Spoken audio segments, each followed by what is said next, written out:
Kent Hovind has featured quite regularly on this channel, and I think that's fair considering how many times I've appeared on his Whackin' Atheist Wednesday show. I often look for videos from Kent that would make for humorous debunks. And today I think I've definitely found one, as Kent asks, how do ducks make babies?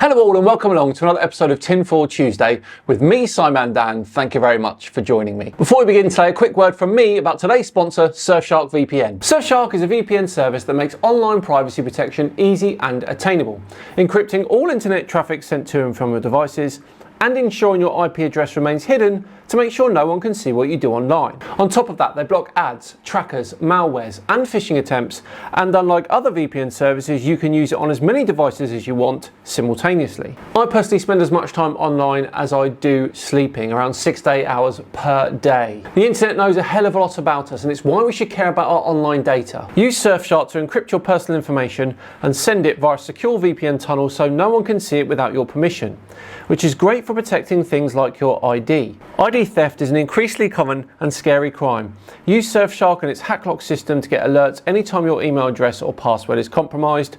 HackLock will scan various databases of leaked information and notify its users if their data is found so they can take action. Go to surfshark.com/SimonDan for 4 extra months of Surfshark at an unbeatable price. Thanks again to Surfshark for sponsoring. Right, on with today's video, which, as I said in the intro, is all about Kent Hovind asking us how ducks make babies. I assume to try and prove creationism, or at least debunk evolution.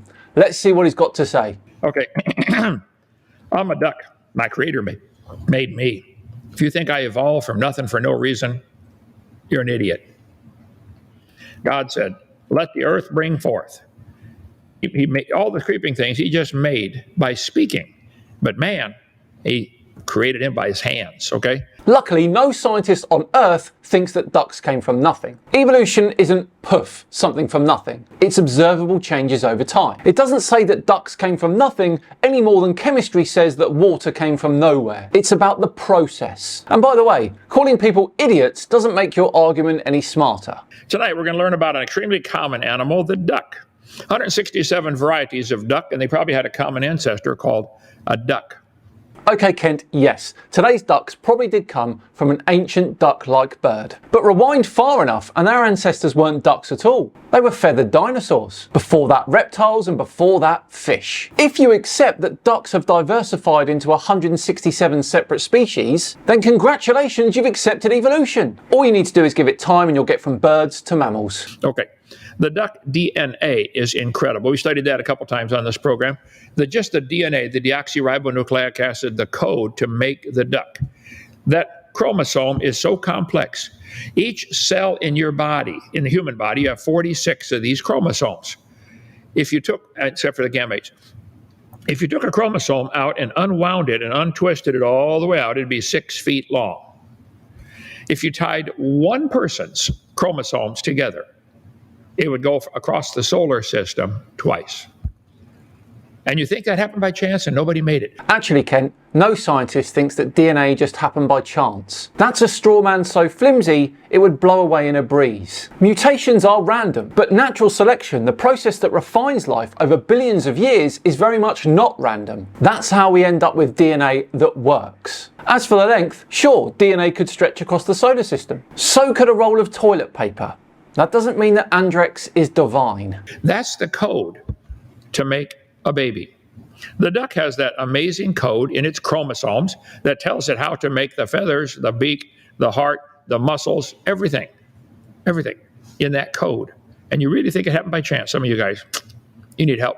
Okay. Actually, Kent, what needs help is your understanding of how evolution works. As I said, DNA didn't just happen by chance. Mutations happen by chance, and natural selection is what gives them a direction. Feathers didn't appear overnight, they evolved from scales. The beak, from snouts. You can trace it all in the fossil record and the genes themselves. Usually, the female is more drab, and the male is more glamorous, maybe to attract attention away from the female and the babies.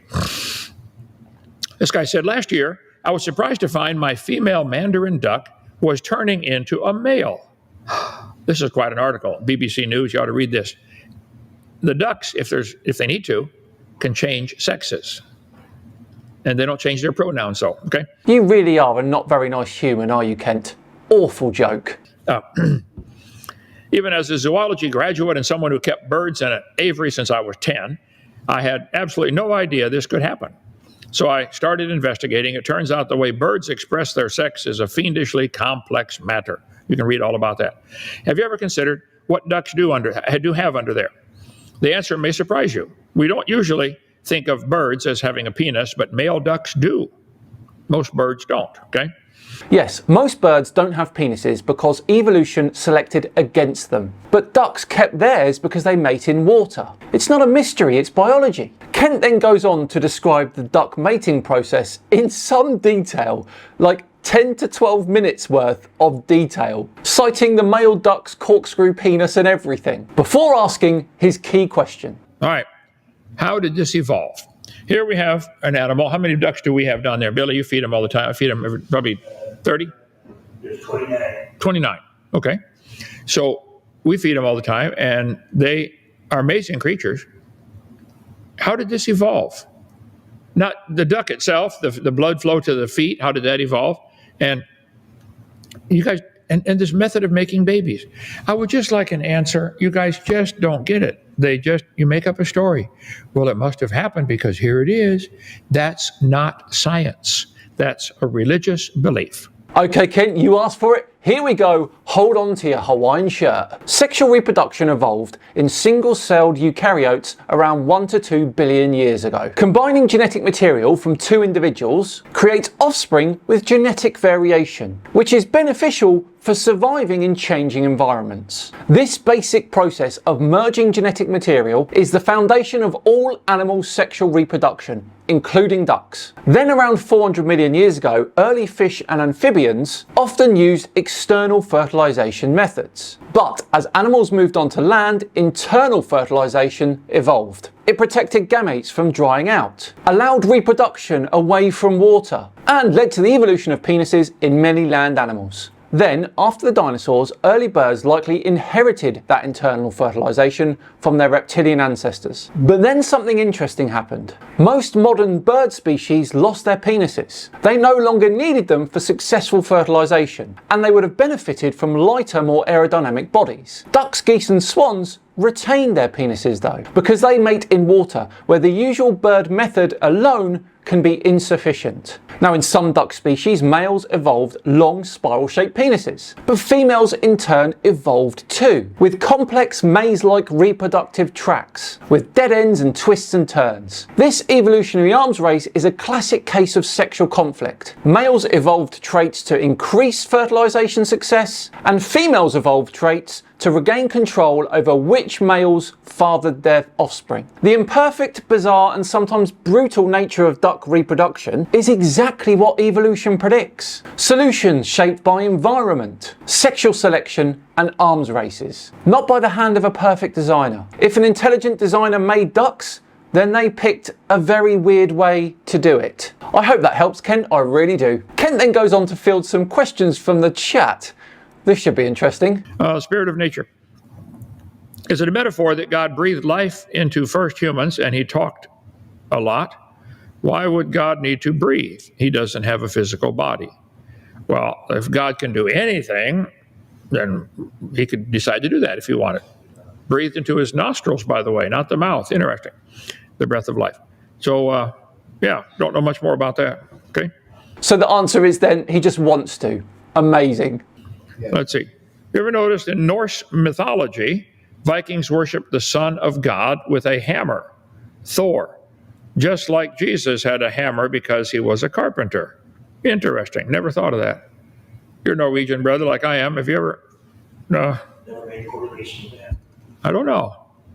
I think many ancient cultures like the Norse have things hanging on from the truth. Then they get perverted and twisted, with all kinds of crazy stuff. But many of the ancient legends, you can tell they started from, a godly source. I was down today at the Porch Creek Indian Nation and invited them up here to come to Dinosaur Adventureland. Many of the Indian tribes have really interesting lessons about the Creator, the one God. Yeah. who came to Earth.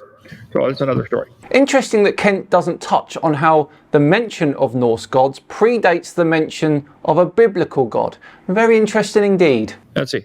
Crybaby.